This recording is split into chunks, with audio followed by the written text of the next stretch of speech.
Have you ever replayed the last words someone said to you, wondering if they were already a goodbye? My sister Erica told me it would only take 5 minutes. Just one quick stop, then home. That's what she said. But the sound of her voice that night never felt finished. Like she had more to tell me and just didn't. I remember her headlights pulling out of our driveway. The way the red glow lingered against the mailbox before disappearing down the street. She didn't wave. She didn't look back.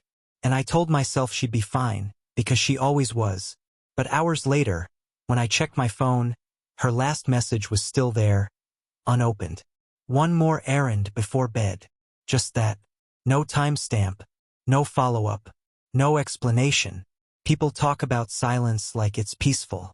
But that night, silence was the loudest thing I'd ever heard. By morning, her car was gone. Her bed was untouched. And the clock on the kitchen wall kept ticking, as if nothing had happened. I keep asking myself, if I had stopped her, if I had said don't go, would Erica still be here? Or was she already driving towards something none of us could stop? What do you do when the people who should know the truth can't even agree on what they saw? Sheila, Erica's closest friend, swore she heard her voice on the phone past midnight. A short call. Clipped, hurried, almost swallowed by static. Sheila said she heard Erica whisper, "It's not a car. It's walking." Then the line went dead. But Detective Errand shook his head when I repeated her story. According to cell records, Erica's phone had already gone silent 2 hours earlier. No calls, no pings, just darkness. That contradiction sits in my chest like a stone. 2 different versions of the same night, both impossible to ignore. Which one do I believe? My sister's best friend who never lied to her, or the evidence glowing cold and sterile on a detective's report? And then there was Mara Ellis, the neighbor who rarely slept. She insisted she saw Erica's car pull into the driveway around 1 a.m., headlights flooding across her curtains. She said she even watched a figure step out. But when they checked Erica's odometer, the mileage didn't match a return trip home. 3 voices, 3 different truths, all of them colliding in my head, leaving me to wonder. Was Erica reaching out for help that night? Or was she already gone, and we've been chasing ghosts ever since? What if the very proof you're given makes the truth feel further away? Detective Cross showed me the surveillance footage from the gas station. Erica stepping out of her car, hair tied back, jacket zipped. She looked calm. Too calm. She filled her tank, walked inside, bought a bottle of water, and then nothing. The timestamp cut off at 11:42 p.m., like someone had trimmed the ending away. When I froze the frame, I saw a shadow in the glass door behind her. A tall figure standing still, too far back to catch a face.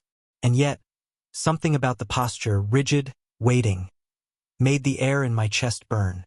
Sheila swears Erica told her about a dark sedan trailing her for weeks. But Cross dismissed it as paranoia. He said if there was a car, it would have shown on the cameras.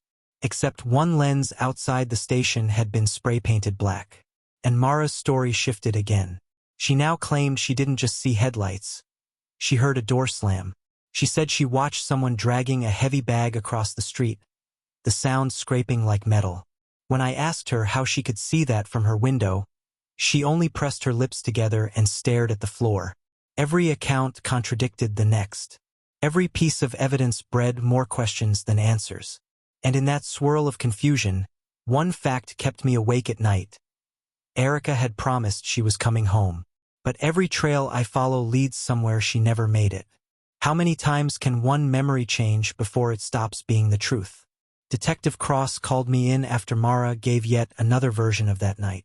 This time she insisted she saw Erica talking to someone in the driveway. She described a man leaning into the car window, his hand resting on the roof. When pressed for details, her story unraveled. Sometimes the man had a beard. Sometimes he didn't.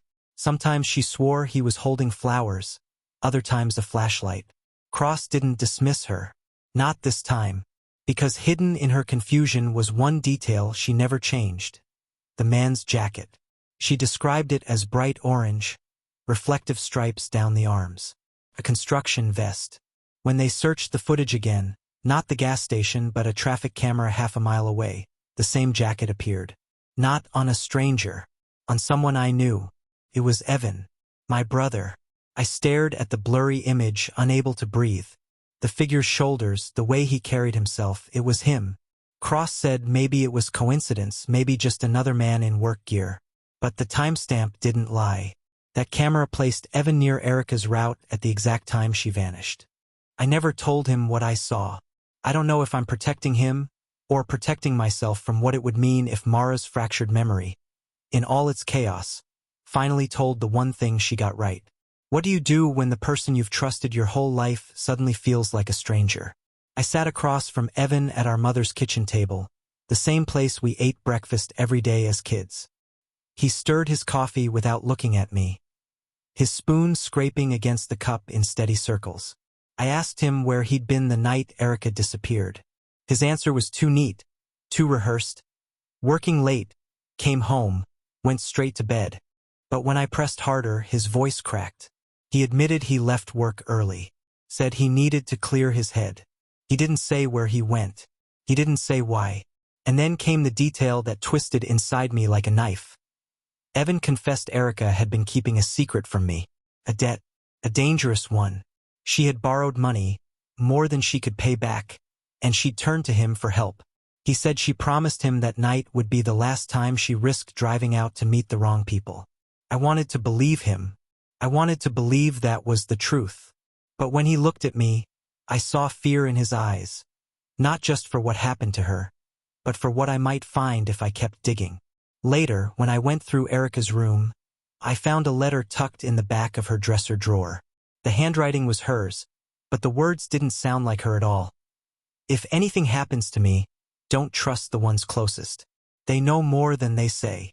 I read it 3 times, my hands shaking, my chest hollow. It wasn't just a warning. It was a goodbye she must have written long before that night. I sat across from Detective Harris, the room smaller than I remembered. My hands wouldn't stop moving, tracing lines across the table, searching for something steady. He leaned forward, his eyes dark. Do you know why we keep coming back to you? The words hung there like a blade. My chest tightened. I wanted to scream, to defend myself, but before I could speak, he slid a photo across the table. It was a shot I'd never seen, taken at a family gathering. Everyone was smiling. Everyone but me. People remember moments differently, he said, his voice quiet, almost pitying. But photographs, they don't lie. The image cut through me. I wasn't looking at the camera. My gaze was fixed on Sheila, who had vanished weeks later. And there it was, the suggestion, the silent accusation that maybe I'd known more than I let on. Why were you always watching her? He asked. I felt the walls closing in, the air thinning. My mind clawed for answers, for explanations that would make sense without sounding like excuses.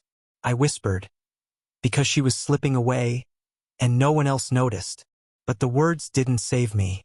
They only made the silence sharper. And then came the final blow. He placed a folded piece of paper on the table. My name was scrawled on it, but the handwriting wasn't mine. The room spun. Someone had dragged me into the center of this storm, and now there was no way out. When I walked out of that room, I felt smaller, like a shadow of myself. The photograph and the note still echoed in my mind, pressing down heavier than any locked door. Home didn't feel like home anymore. Every glance carried a question that no one spoke aloud. My mother kept pacing the kitchen, whispering prayers under her breath, while my brother avoided me altogether. His silence louder than any accusation. I thought grief had already drained us, but suspicion is its own kind of poison. It seeps into the quiet, twisting every word, making you doubt the people you once trusted most. I sat alone at the table, staring at the empty chair where Sheila used to sit. The note with my name had changed everything. Someone wanted me buried in their story. And the worst part wasn't the detectives. It was knowing my family now looked at me differently, like I was a stranger in my own house. I whispered into the empty room, if the truth is out there, it better come fast. Because this silence is killing us slower than any crime ever could. The weight of it settled on me. The truth wasn't just missing. It was tearing us apart. Subscribe to the Veil of Secret for more stories that pull you inside the silence.